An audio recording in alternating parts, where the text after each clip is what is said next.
الرجيم بسم الله الرحمن الرحيم يا بني إسرائيل اذكروا نعمتي التي أنعمت عليكم وأني فضلتكم على العالمين واتقوا يوما لا تجزي نفس عن نفس شيئا ولا يقبل منها عدل ولا تنفعها شفاعة ولا هم ينصرون.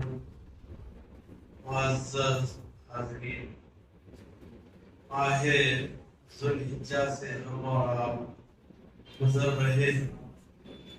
اس بابرکت مہینے میں عام طور پر ابراہیم علیہ السلام کی سیرت بیان کی جاتی ہے تاکہ ابراہیم علیہ السلام کی سیرت سن کر پڑھ کر نصیحت حاصل کی جائے۔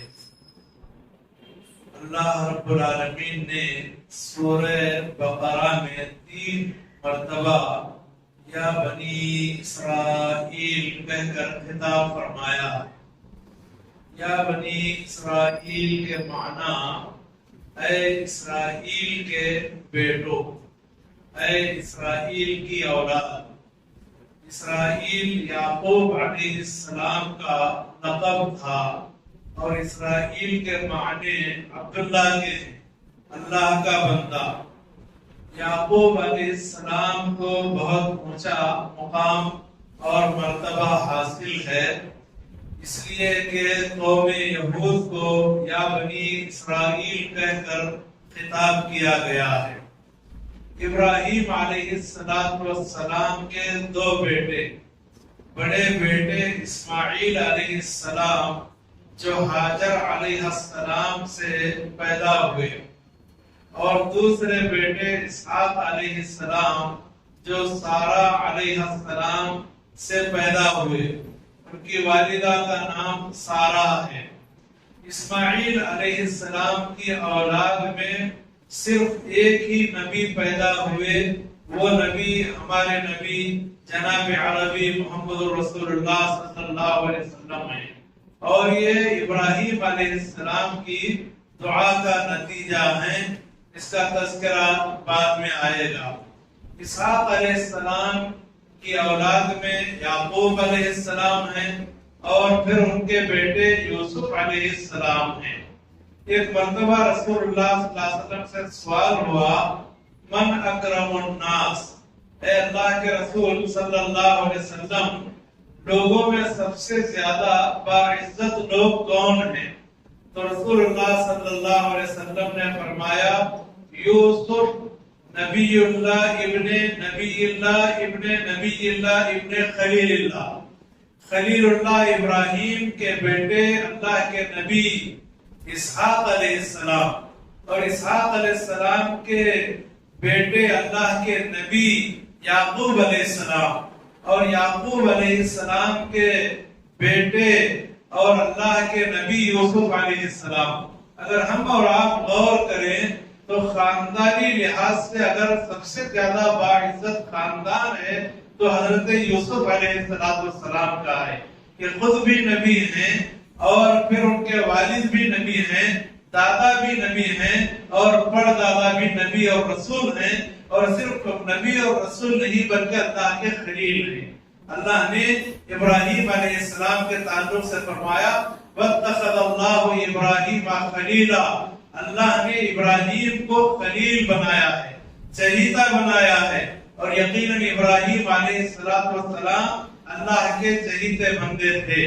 تو اللہ نے اس آیت میں خطاب کر کے فرمایا، اے اسرائیل کے بیٹو، جب بھی بنو اسرائیل کہا جائے گا تو اس سے مراد یہود ہوں گے، اور اہل الکتاب کہا جائے گا تو یہود اور نصارہ دونوں ہوں گے۔ تو اللہ نے بنو اسرائیل سے خطاب کر کے کہا، اے اسرائیل کے بیٹو، یاد کرو میری اس نعمت کو جو میں نے تم پر انعام کیا ہے۔ آپ موسیٰ علیہ السلام اور عیسیٰ علیہ السلام ان انبیاء کو ذہن میں لائیے، اور آپ اس بات پر غور فرمائیے کہ ان انبیاء جو حضرت موسیٰ علیہ السلام ہیں ان کے ماننے والے یہود ہیں جو توریت کو مانتے تھے.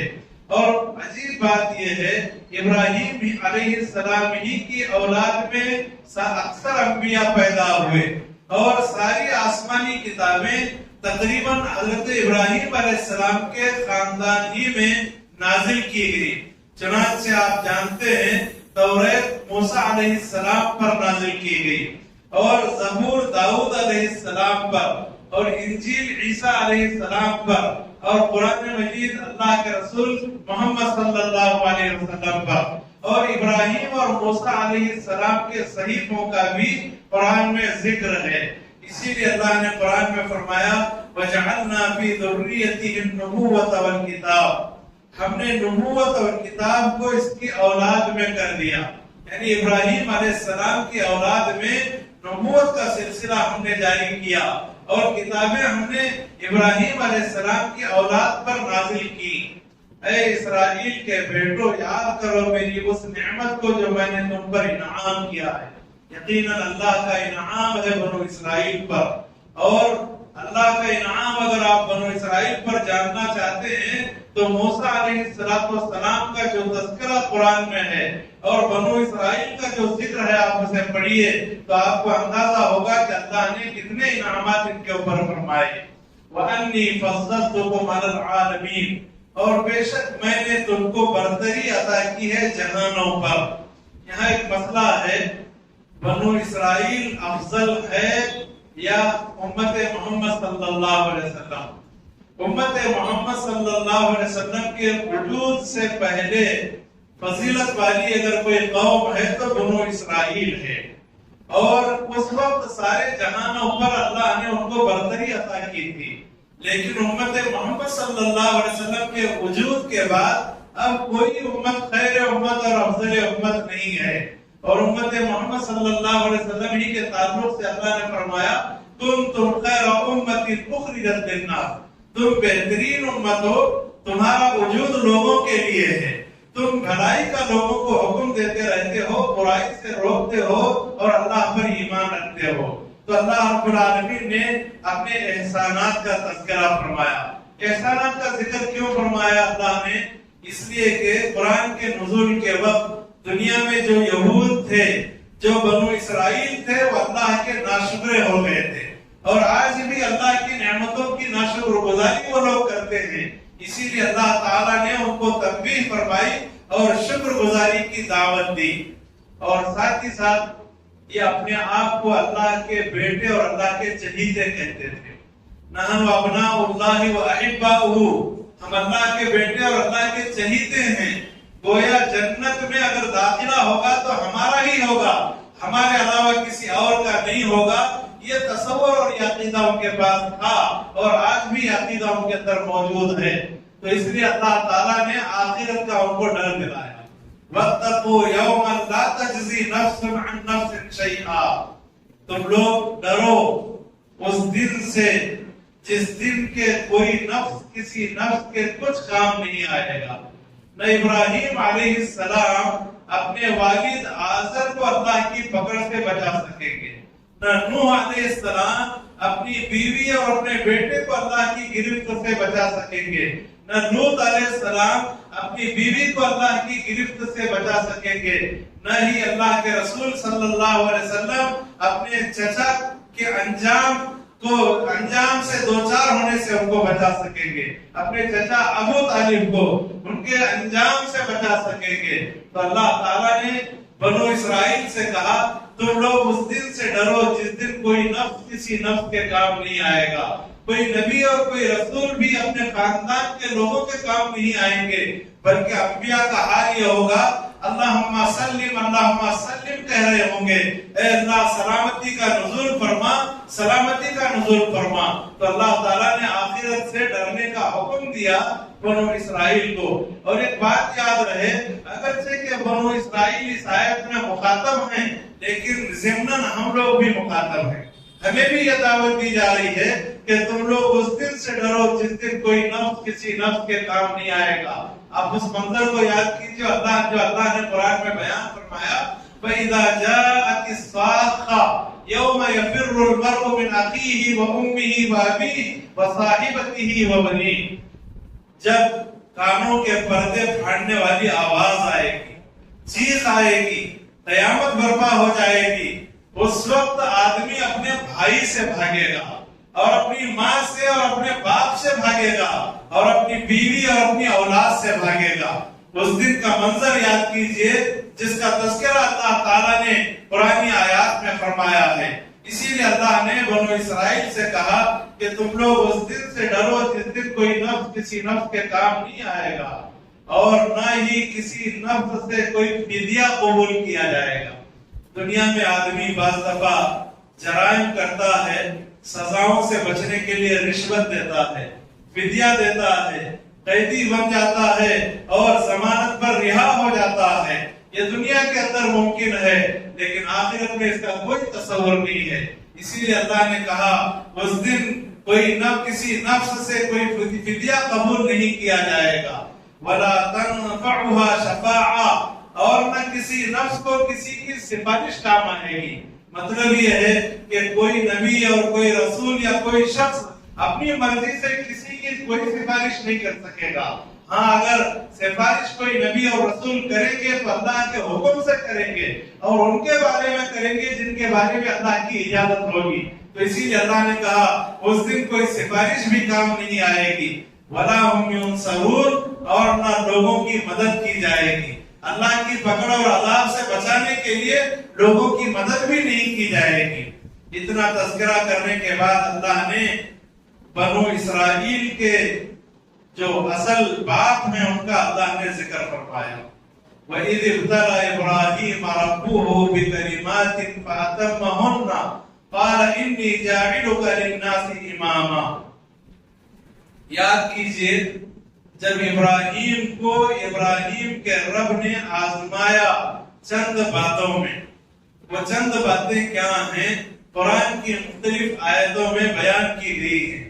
کبھی ہجرت کا ذکر ہے اور کبھی اپنے بیوی اور بچے کو بے آب و گیا مقام پر چھوڑنے کا ذکر ہے اور کبھی قربانی کا ذکر ہے، کبھی نار نمرود کا تذکرہ ہے اور کبھی نمرود کے سامنے حق کو پیش کرنے کا تذکرہ ہے اور اپنے والد کے سامنے دین کی دعوت پیش کرنے کا ذکر ہے اور بتوں کو توڑنے کا ذکر ہے۔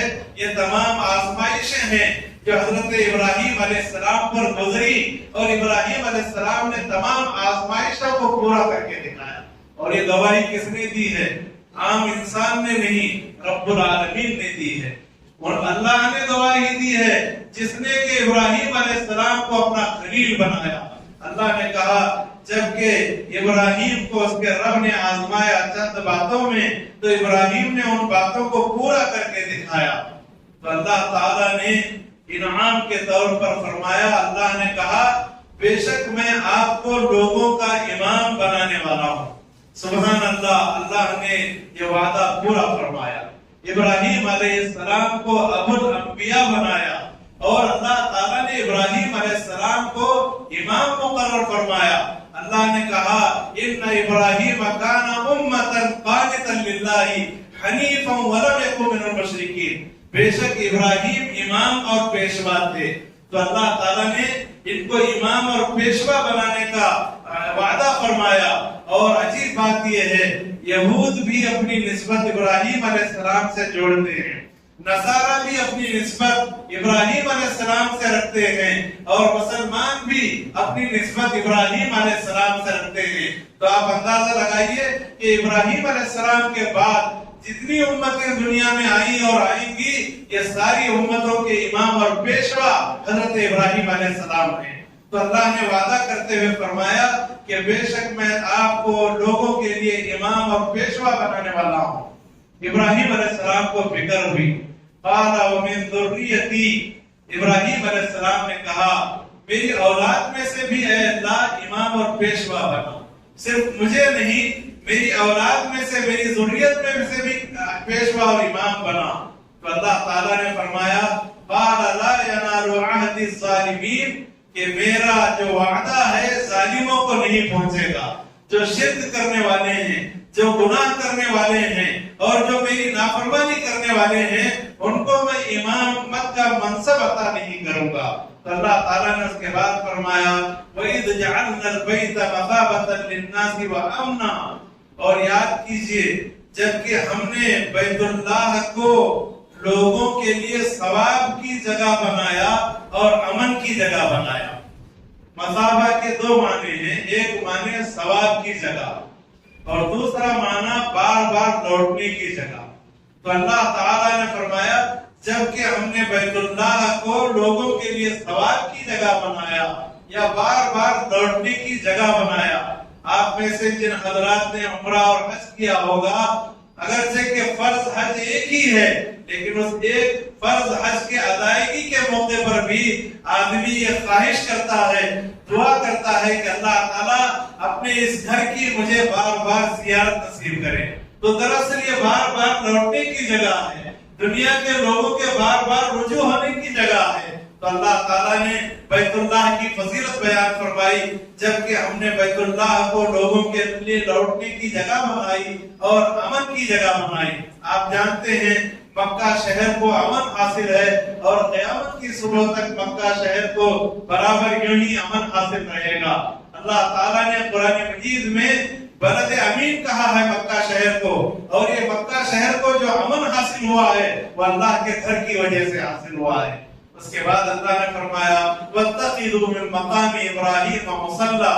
اور آپ لوگ مقام ابراہیم کو نماز پڑھنے کی جگہ بنا لو.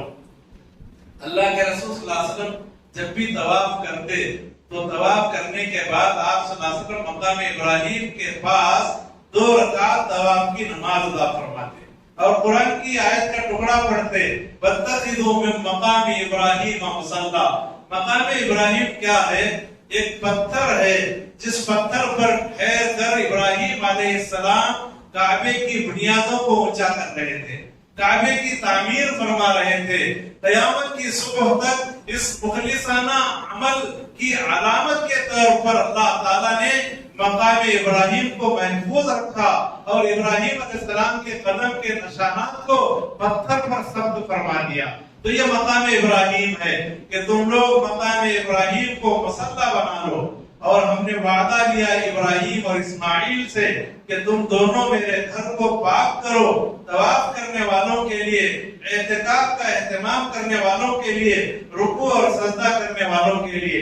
تو گویا رب العالمین نے ابراہیم اور اسماعیل علیہ السلام کو توحید خالص اپنانے کا حکم دیا اور اللہ کے گھر کو بتوں سے پاک کرنے کی تاکید فرمائی کہ میرے گھر کو پاک کر دو بتوں سے. اور یہ میرا گھر کس کے کام آئے گا؟ کس کی عبادت کے لیے ہوگا؟ طواف کرنے والوں کے لیے ہوگا، اعتکاف کا اہتمام کرنے والوں کے لیے ہوگا، رکوع سجدہ کرنے والے، نماز پڑھنے والوں کے لیے ہوگا. اس کے بعد اللہ تعالیٰ نے یہ دعا کا ذکر فرمایا ہے. میں 2 دعاؤں کا ذکر کریں گے، اپنے درس کو مکمل کروں گا. وَإِذْ قَالَ إِبْرَاهِيمُ رَبِّ اجْعَلْ هَذَا بَلَدًا آمِنًا وَارْزُقْ أَهْلَهُ مِنَ الثَّمَرَاتِ مَنْ آمَنَ مِنْهُمْ بِاللَّهِ وَالْيَوْمِ الْآخِرِ. اور یاد کیجئے جبکہ ابراہیم نے کہا اے میرے رب اس کو ایک امن والا شہر بنا دے. ابھی یہ غور بات ہے، ابھی یہ شہر بسا نہیں ہے. جس وقت حضرت ابراہیم علیہ السلام دعا کر رہے ہیں اس وقت یہ شہر آباد نہیں ہوا. اس لیے اشارہ کر کے کہہ رہے ہیں اے میرے رب، اے ہمارے پروردگار، اس کو تو ایک امن والا شہر بنا دے. یعنی ابھی شہر بنا نہیں ہے بلکہ امن والا شہر بننے کی دعا کر رہے ہیں جبکہ ابھی بسا نہیں ہے. اور دوسری ایک دعا ہے جس میں شہر کے بسنے کے بعد امن کی دعا کرتے ہیں. تو اللہ تعالیٰ سے دعا کرتے ہوئے کہتے ہیں اور اس کے اہل کو، یہاں کے رہنے والوں کو پھل عطا فرما اور پھل ان کو عطا فرما جو ان میں سے اللہ پر اور آخرت کے دن پر ایمان لاتے ہیں. تو گویا انہیں یقین تھا کہ اس شہر میں آباد ہونے والے وہ لوگ ہوں گے جو اللہ پر اور آخرت کے دن پر ایمان رکھیں گے. لہذا ان بسنے والوں کو تو پھل عطا فرما. جو لوگ مکہ کی زیارت کیے ہیں اور مکہ میں رہ چکے ہیں یا رہ رہے ہیں وہ اچھی طرح جانتے ہیں کہ ہمارے ملک میں پھل ہمیشہ نہیں ملتا لیکن مکہ میں ہر موسم کا پھل ہمیشہ آپ کو ملے گا، ہمیشہ دستیاب ہوگا. وہ دراصل ابراہیم علیہ السلام کی دعا کا نتیجہ ہے. ابراہیم علیہ السلام کی دعا کو اللہ تعالیٰ نے قبول فرمایا قال ومن كفر فأمتعه قليلا ثم أضطره إلى عذاب النار وبئس المصير. اللہ نے فرمایا جو کفر کرے گا تو میں اسے تھوڑا سا پھلوں سے فائدہ پہنچاؤں گا، پھر میں اسے ڈھکیلوں گا عذاب نار کی طرف، اور وہ کیا ہی برا ٹھکانہ ہے. معزز حاضرین، اور ایک دعا ہے اللہ نے اس کی منظر کشی فرمائی ہے. وَإِذْ يَرْفَعُ إِبْرَاهِيمُ الْقَوَاعِدَ مِنَ الْبَيْتِ رَبَّنَا تَقَبَّلْ مِنَّا إِنَّكَ أَنْتَ السَّمِيعُ الْعَلِيمُ. یاد کیجئے جبکہ ابراہیم بیت اللہ کی بنیادوں کو اونچا کر رہے ہیں اور اسماعیل بنیادوں کو اونچا کر رہے ہیں، اور دونوں باپ بیٹے دعا کر رہے ہیں ربنا تقبل منا، اے ہمارے رب ہم سے قبول فرما لے، انک انت السمیع العلیم، بے شک تو خوب سننے والا بہت جاننے والا ہے. اس کا مطلب یہ ہے کہ دعا کرتے وقت میں کس عقیدے سے دعا کرنا چاہیے کہ اللہ تعالیٰ ہماری دعا اور پکار کو سننے والا ہے اور ہمارے دلوں کے حال کو جاننے والا ہے اور دعا کو قبول کرنے والا ہے. حدیث میں ہے کہ جو بھی بندہ مومن دعا کرتا ہے اس کی دعا ضائع اور رد نہیں ہوتی. 3 باتوں میں سے ایک بات اسے ضرور عطا کی جاتی ہے. مانگی ہوئی چیز اللہ تعالیٰ عطا فرماتا ہے، یا بندہ دعا کرتا ہے ایک چیز مانگتا ہے اسے وہ چیز نہیں ملتی، اس کی وجہ سے ایک بلا ٹال دی جاتی ہے. اور تیسری شکل یہ ہے دعا کرنا چونکہ عبادت ہے اور عبادت کا ثواب اور اجر لکھ دیا جاتا ہے اس کے نام اعمال میں، لہذا بندہ مومن کو دعا کرتے وقت میں کبھی بھی مایوس نہیں ہونا چاہیے، عقیدے اور ایمان کے ساتھ دعا کرنی چاہیے کہ رب کریم میری دعا کو سننے والا اور جاننے والا ہے. اللہ رب العالمین سے دعا ہے اللہ تعالیٰ ابراہیم علیہ السلام کی طرح ہمیں توحید کو اپنانے کی توفیق عطا فرمائے. اللہ تعالیٰ زندگی کی آزمائشوں میں ہمیں کامیابی عطا فرمائے اور ابراہیم علیہ السلام کو اپنا اسوہ اور نمونہ بنانے کی سعادت نصیب فرمائے. آمین. وآخر دعوانا الحمدللہ رب العالمین وصلی اللہ علیہ وسلم.